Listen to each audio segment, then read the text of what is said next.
Hello and welcome to another episode of my Genshin Impact playthrough. Last time, that happened, and now we gotta investigate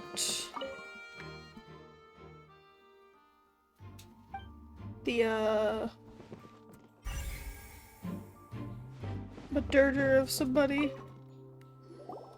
So this is the rope that broke and caused the water tank to fall. The rope looks pretty durable. How can it be burned through so quickly by fireworks? Why are you suddenly so serious, Traveler? Set up. Whoa. Look! This bit is made from different material! Most of it was burned away, but there's still a little bit of it left. Huh. So if a rope meant to hold something was made with that kind of material in it, then wait, why don't you write all this down? Let's take notes.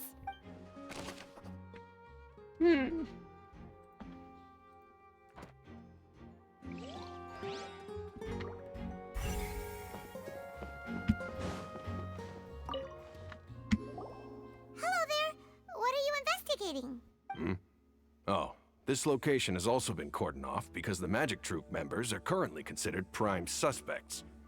The investigation team is still collecting evidence. The seats were all booked in advance, so we were able to deduce the missing woman's identity by checking the guest list. Could you tell her who Sure, she is? it's not like this is confidential information. We will publish it later anyway when we petition the public to help us find the missing person. Her name is Halsey. She's a painter from Fontaine who's made a bit of a name for herself. Apparently, she wasn't a regular at the Opera House, but she'd been feeling some pressure with her work lately, which made her decide to come see the magic show. The Magic Troop members all claim not to know her. We have looked into her social connections. It seems that she has no personal grievances or conflicts of interest with the suspects. Simply put, she wasn't related to the Magic Troop at all, which matches the features of the previous serial disappearance. Were the victims of previous cases also chosen at random? That's how it seems to us, in any case. Apart from the fact that they were all young women of around the same age range, there really weren't any other connections between them. Okay then. Interesting. No need to be so formal. If you do happen to see the missing girl, please be sure to contact. It is of utmost importance that we get to the bottom of these disappearances.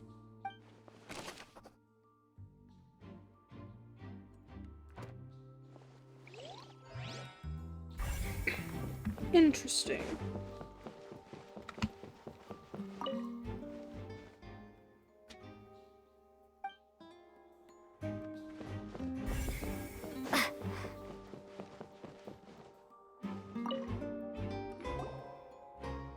The investigation team has some new findings. Turns out there's an issue with the random number selector after... See, I told you. What if the machine picked some big guy's seat? You think the murderer would have still made his move then? Sorry to interrupt, but we're helping Linny and Lynette with their side of the investigation. What were you saying about the number selector? There's something wrong with it? You're trying to help them? That'll be a tall order. Lenny used the machine to pick a random member of the audience during his performance, right? The lucky girl that later disappeared. Well, we thought there might be a serious problem with the machine, so we had it taken away for further inspection. It turns out that the seat number it picked wasn't random at all. The machine picks that same number every time. I'm sure you already know that you have to make a reservation in advance to get a seat, regardless of whether it's a trial or some performance. In other words, Linny knew who would be sitting where from the very beginning. That much checks out. Linny reserved our seats for us too. Bet you see why I was saying it'd be tough to make a case for Linny. Yeah, it's just becoming more and more suspicious. Even though it's bad for Linny's case, Paimon had better write it down.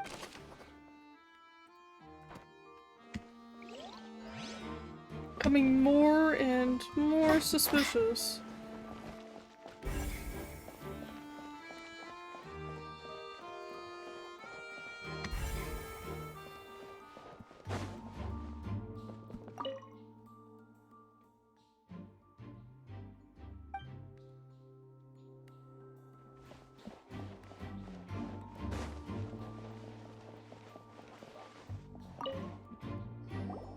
I see that you're investigating the area.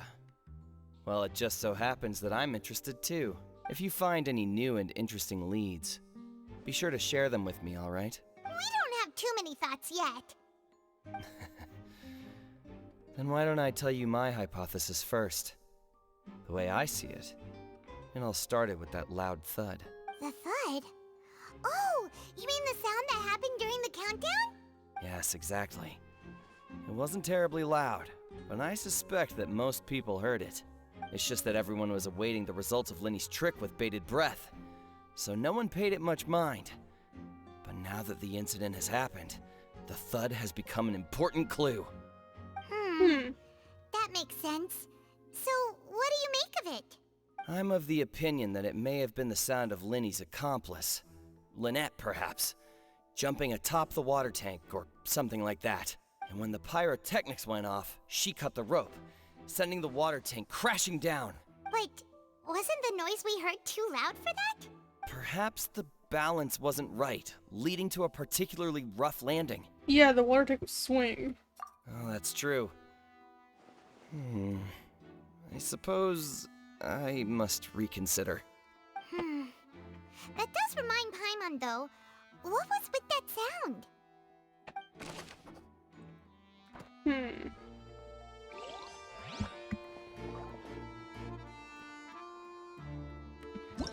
Whoever the murderer was, this rope people needed to Why would it be? God, we all heard that noise, didn't we?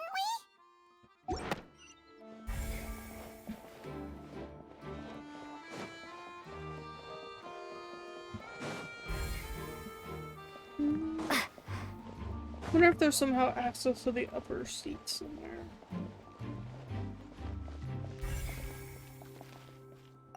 Linny's still talking to the guards. It seems he'll have a lot of explaining to do. I think someone will be assigned to monitor us later, but that's alright. I meant to talk to you. Linny's still talking to No! the guards. I think someone... Click. Molly is the one right here. Linny's still talking to the... I think someone... What if I try to talk to Lynette? Linny's still talking to the... I think someone...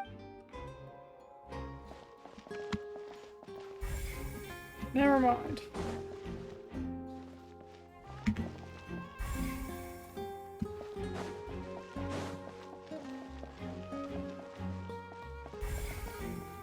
Oh, come back here. Must be up here in the lobby. Hey, you! Yes, both of you! Over here! I've been keeping an eye on you for a while now. Huh? You mean us? That's right. If I'm not mistaken, you're also among those who wish to cut down the thorns and pursue the truth. No? And by the looks of it, you're not from Fontaine. Well, you're right on the more about that one, but who are you? Have you never heard of the Spina di Rosula? Nope. From mediating disputes and providing protection to solving conundrums, you name it, Spina di Rosula does it. And I, Navia, have the honor of being its renowned president. Though those who play by our rules call me boss. I'm Silver, her attendant. Pleased to meet you. And I'm Melus. Demoiselle's various daily needs and affairs are under my purview. Huh? Boss? Demoiselle? What gives with the names? Well, I am the second generation president. Malus and the others are still used to my previous title. My apologies, Demoiselle. Should you prefer, boss, I will endeavor to use that instead. No need. You don't have to call me boss. Just Navia is fine. Okay, if you say so. Not that we're members of Spina di Rosula anyway. All merely trifling details. Never mind. Now, back to the situation at hand. I want to investigate. That's right. I would assume. I've always kept an eye on the serial disappearance cases. My interest stems from a matter back from my father's time. Judging from the look of things, I find Linny an unlikely mastermind. Yeah, it doesn't Really? really. We think so too. That's why we're looking for clues now. But how did you come to that conclusion? Intuition, naturally. My unparalleled intuition. Okay. Farina sure was quick to point the finger at Linny without any decisive evidence whatsoever, wasn't she? Yeah, she kind of regretted that a little bit. But that's not uncommon for her. If you remember, the Justice had to interrupt her and ask if she was pressing charges just to keep her from getting carried away. Anyway, a trial begins the moment someone levels charges. And, of course, there was no way Farina was going to back down in that situation. Sounds more like you just don't trust the Hydro Archon. That too. Well, what's your opinion? I must admit that she can be interesting at times, but liking her doesn't mean that I'll blindly agree with her. Yeah. Make a point. All right, I've answered your question. Now, it's time you answer mine. Wait a minute, did that answer count? Well, I say it does. But don't worry, you won't hear any pointless questions from me. In your opinion, do you think it's right to treat a trial like it's an opera? Nope. Well? And why would that be?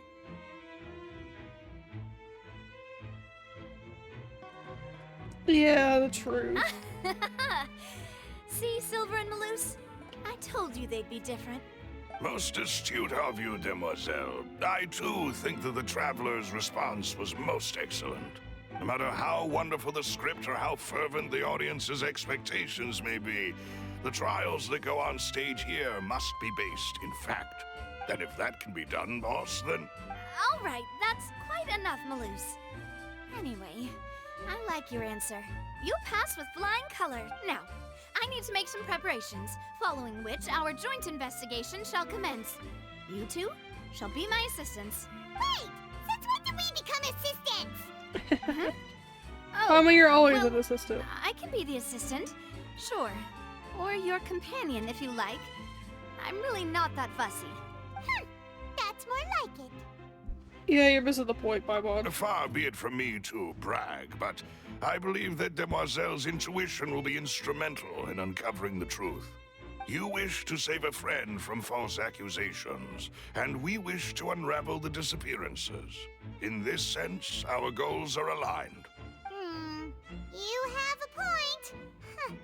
You're quite the talker, aren't you, mister? And what about you over there? What do you think?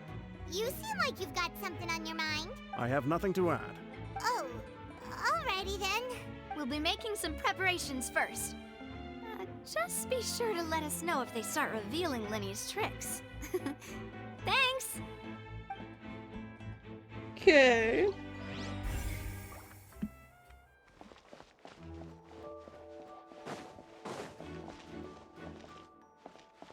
Hello.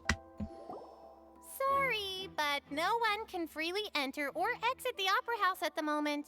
If you wish to leave, you must register your identity with us first. No, we're not leaving. We're representing Linny and Lynette as attorneys, so we're investigating the case. Were you always guarding this entrance? Yes, after the Chief Justice gave the order, everyone coming in or out must undergo a strict inspection. So, the missing girl couldn't have left from here. At least, not from that point on. Yeah, what about the show? I doubt there was much opportunity then, either. How can you be so sure, Well, because I was in charge of security near the entrance at that time. I couldn't see Linny's performance from here, which was quite a shame. Just my luck. But still, I did not abandon my post. And I stayed put no matter how loud the applause was. If someone had so much as even approached the door, I would have noticed it, let alone if they had tried to leave. We Melazines are good at that sort of thing, you know. So, it's safe to say the girl could... Alright, thank you for your help. This'll be useful info. Maybe do the We bad? checked everything of note here at the performance venue. Paimon wonders how Linny's discussion with the guards is going. Oh, wrong button. Let's go see, Oh, it won't shall let me we? investigate anymore. Ooh, things are getting interesting, huh? We're about to see how magic is made. Won't let me investigate anymore. Wait.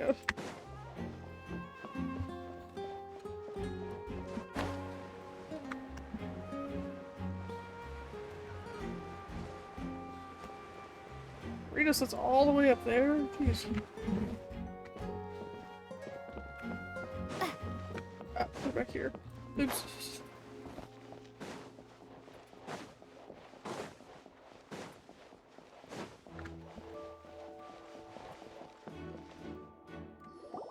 Understood. Then I will be going with you. Just so you're aware. Oh, look. Still missing a bunch of clues. I will be monitoring your actions and making notes as necessary. Very good. Thanks for being so agreeable. I'd pull a rose out of my hat as a gift for you if I could. You may spare the pleasantries. I'm just doing my job. You've arrived. Who's this?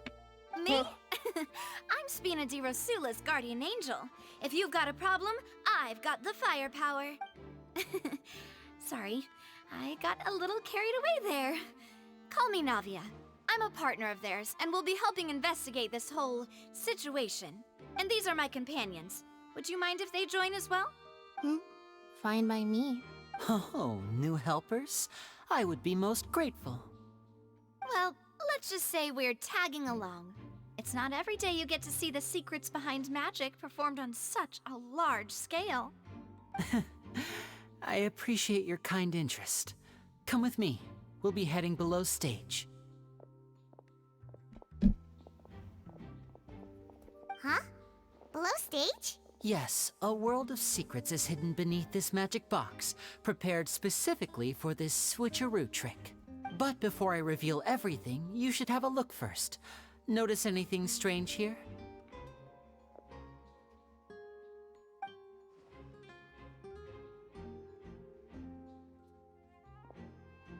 I'm not trying to be dramatic. Remembering the details of a trick will help you understand the methods used to perform it more easily.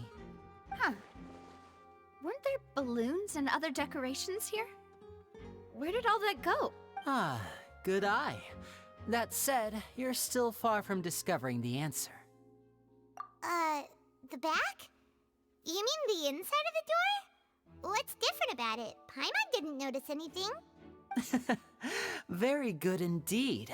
I thought you might not be able to catch that, given that you were sitting in the first row. The back of this door was patterned. Those patterns are now gone, replaced by a smooth wooden board. Oh yeah! So, if you put 2 and 2 together, what do you get? There's another box? Exactly. All right, let's go. I'll tell you how it works as we head down. Oh, so there was a passageway under the magic box! How did Lynx it? I knew you'd figure out most of it as soon as you saw this place. The 2 magic boxes are positioned right above the 2 entrances of the tunnel. See this flatbed trolley? The box with the lucky audience member in it would be shuttled over to the other side using the trolley. This trolley can raise and lower and even rotate, ensuring that the box will face in the right direction. I see. So that's the purpose of the box inside another box. Precisely. The inner box would descend after the audience member was put inside and be moved along the trolley, all while the outer box would remain on stage as if nothing had ever changed. So that's how you did it! Once the box was lowered, the trolley would store some energy through this device here, with which it would complete the rest of the step. The audience member would only be able to feel some slight movements in the dark, and by the time she walked out, she would already be back on stage. Yeah, how would she Right. do it? You were talking that whole time, and you even came out for a moment near the end! Ah, yes. A phonograph operated by Lynette was used to achieve that effect. My assistant and I had already scripted our conversation beforehand. When the countdown began, I had already gone to the opposite box via a tunnel using that ladder. And what about Lynette? Where was she? I was in the mezzanine space in the back of the box.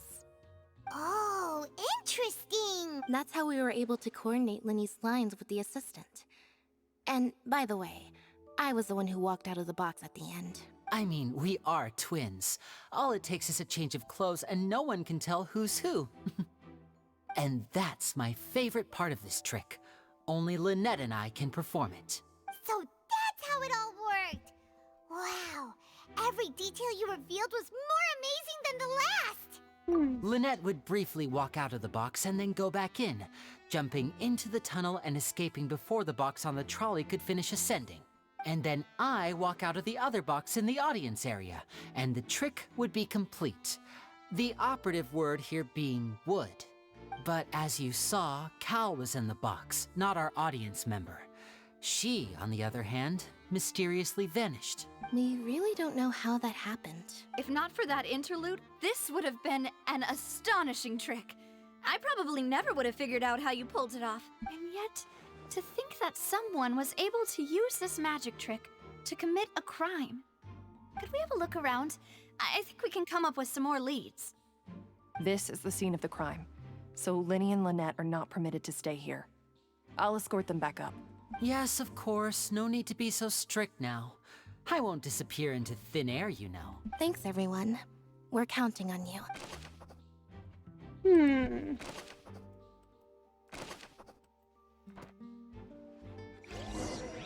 They could have stolen the box. That's a good... Just stolen the box with the girl in it.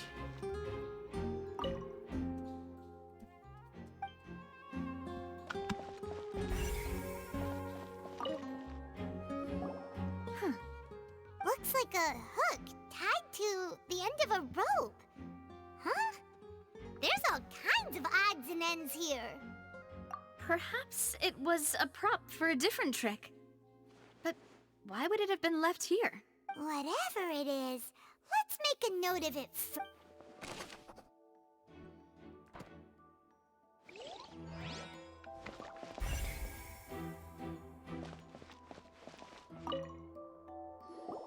Oh, these are the clothes that the lady chosen from the audience was wearing, right?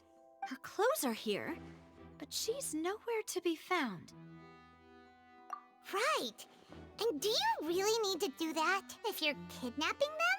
Ugh, this is so confusing. Paimon doesn't want to be a detective anymore.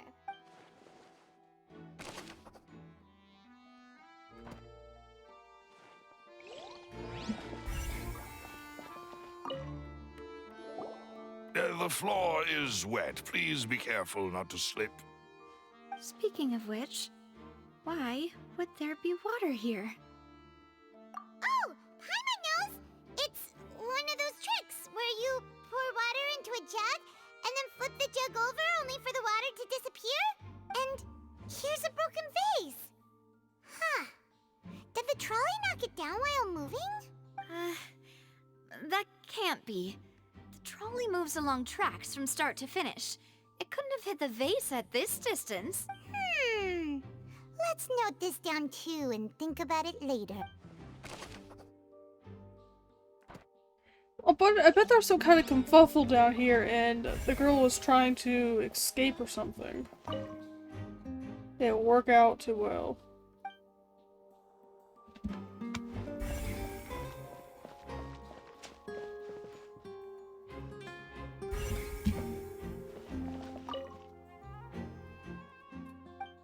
There's a vent down here. What is this place? It Interesting. seems someone could fit through here. Huh. Could this have been the suspect's escape route? Alone, perhaps. But if they had to pull another person with them, this space would be too narrow. But there are no other ways in or out of here. Oh, you're right! Let Paimon write that down. There's also no box here. That's another valid thing. There's supposed to be... Seems we're just about done investigating down here.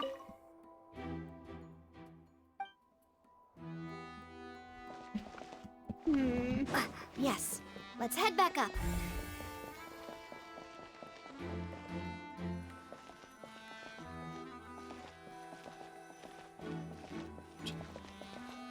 Okay, there we go.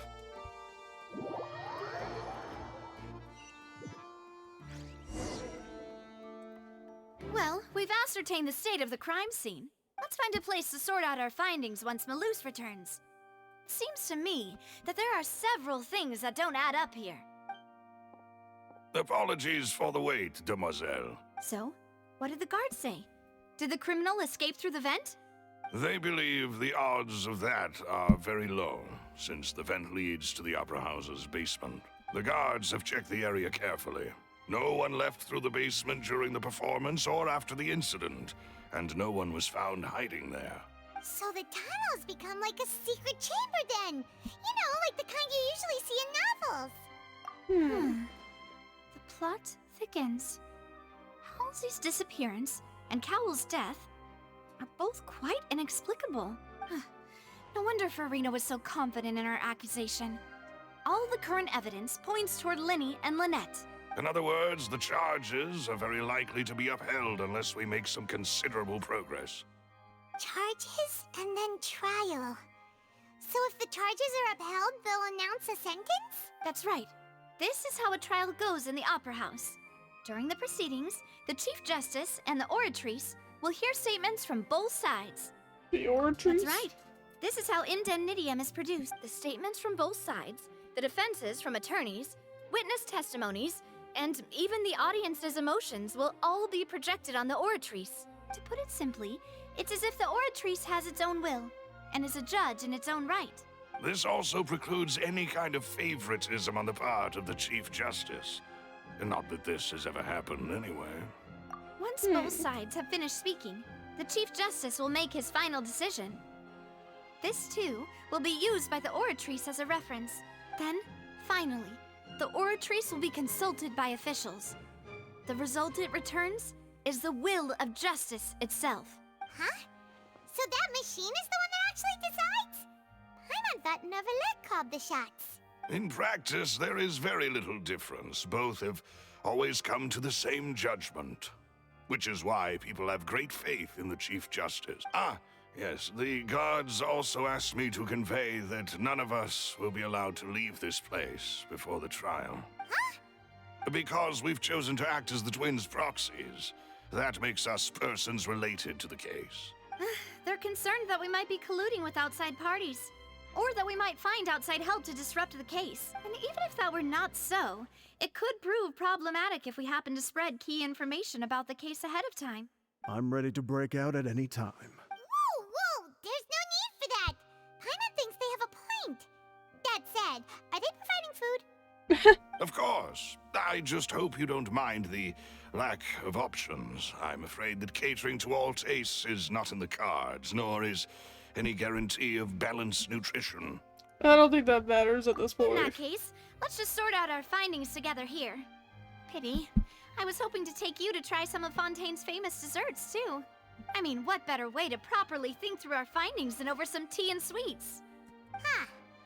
Breaking out suddenly doesn't seem like such a bad idea after all. Paimon! Just kidding! Paimon will still do her best, even if there are no snacks. What do you mean, no snacks? Of course we'll have snacks. If we cannot buy some, then we'll simply make some. Huh? Here? But how? Understood, demoiselle. Everyone, please come with me.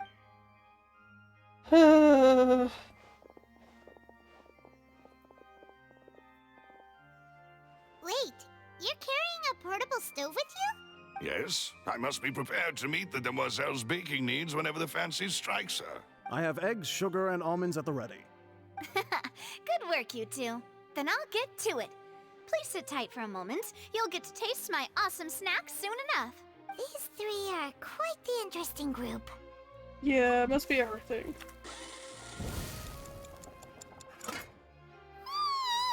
And Paimon thought it smelled good while it was still in the oven! Oh, it's even better now. Paimon can't stop drooling. From the way you had these two guys carrying all that stuff around, Paimon thought you'd have them do more during the baking process. But you ended up doing the entire thing by yourself. Beating the egg whites, grinding almonds, everything. I was applauding. And I was giving encouraging smiles. Paimon was just thinking, aren't you worried about getting your fancy dress dirty beating egg whites and baking like this? Well, I don't think it's carved in stone anywhere that fancy ladies can only read books, sip tea, ride horses, and play the piano. I just really enjoy making snacks. Don't underestimate beating egg weights, by the way. It's a real arm workout. You also need to beat them to just the right consistency, or your macarons will crack. Anyway, give these a try. Fresh out of the oven.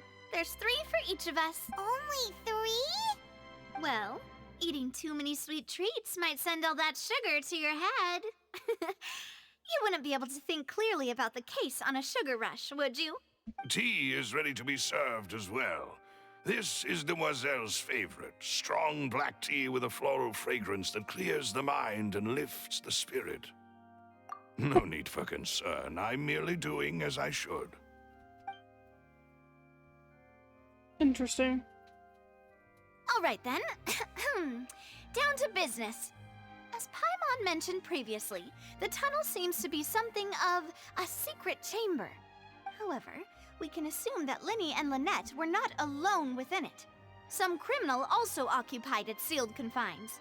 The magician twins could have committed the crimes, of course, but they lack any logical motive. Exactly!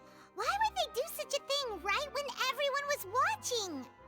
The flower vase and the thud we heard during the performance could indicate some altercation between Halsey and the criminal in the tunnel, resulting in the shattering of the vase, the discarding of her clothes, and her abduction.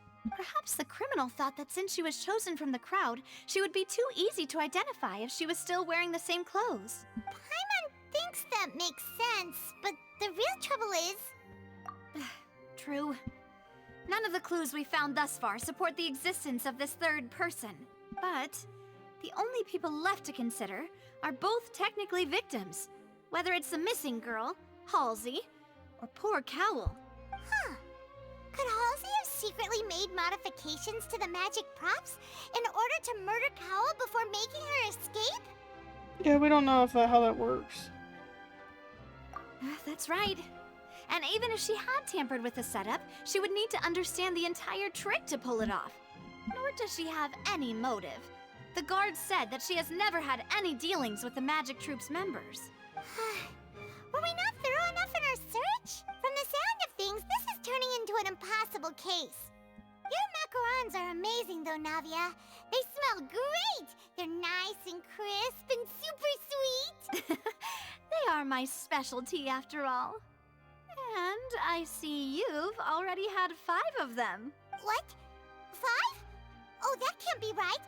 Paimon only counted 3, honest! Please don't worry about it. At my age, a few less sweets might actually be a good thing. No. Being greedy is one thing, but Paimon knows how to count. Besides, Paimon knows that if she ate too many, then others wouldn't have enough. You ate them. Wait, even you don't believe Paimon? How could you? If Paimon ate those 2 extra macarons, then may they turn into stone in her stomach! All right, we get it. Well, I suppose one of us might have gotten too engrossed in our chat and eaten them by mistake. No big deal. Lelouch, set up the stove again if you would. Huh? What are you doing? Making sure everyone gets 3 macarons, of course. There's no need for that. Exactly. We don't want to trouble you. As you wish, demoiselle. And I have the egg, sugar, and almonds. Well, this really is your hobby, huh?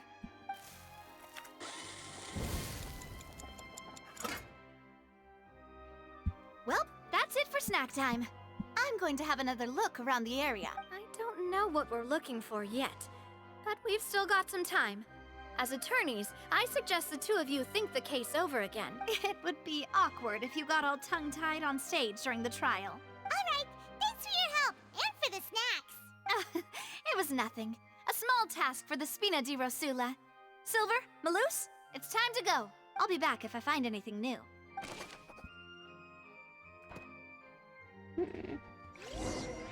Well, that'll be it for this episode. Time to put our heads together. We've got to get our defense ready for the trial. That'll be it for this episode. It's gonna be a long and I'm on difficult hush. case. There's no point in worrying about that now. We just need to prepare. Here, take Paimon's notes. They should help you review the situation. Alright, that'll be it for this episode. I hope you guys enjoyed, and I will see you guys next time. Bye!